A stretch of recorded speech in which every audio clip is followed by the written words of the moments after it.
नमस्कार, मी सौ अमृता कुकिंग वर्ल्डमध्ये आपलं सर्वांचं मनपूर्वक स्वागत। आज आपण बघणार आहोत सुकवलेल्या मेथीची पारंपरिक भाजी। सुरुवातीला तेल घेऊन यामध्ये आपण जिरे आणि मोहरी फोडणी टाकूयात।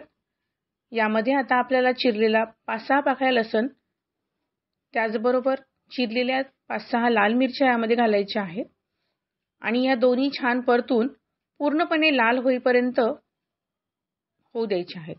लाल होत असताना जळणार नाही याची काळजी घ्यावी। आता गरजेप्रमाणे भाजी जेवढी आहे तेवढी पाणी टाकायचे। इथे मी 1 ग्लास पाणी टाकले।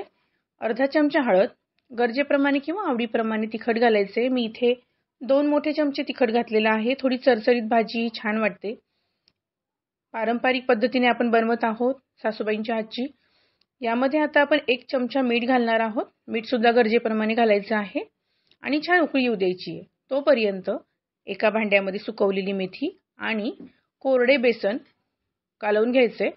या इथे 2 ते 3 मोठे चमचे सुकवलेली मेथी होती आणि त्यामध्येच 2 मोठे चमचे आपण बेसन कोरडच कालवून घेत आहोत। यामुळे भाजीला गुठळ्या होत नाहीत।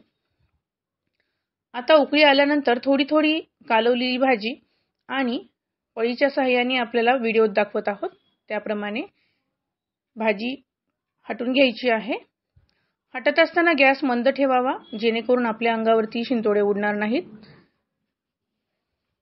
बघू शकता आपण पूर्णपणे भाजी हटून घेऊन छान 1-2 ते 3 सेकंदांसाठी ती सतत हलवत राहायची जेणेकरून त्यामध्ये गुठळ्या होणार नाही। एखादी गुठळी वाटली तर ती फोडून सुद्धा घ्यायची आहे आणि छान काही मिनिटांसाठी चटचट अशी शिजू द्यायची आहे जेणेकरून ती त्यातलं बेसन जे आहे ते कच्चं राहणार नाही।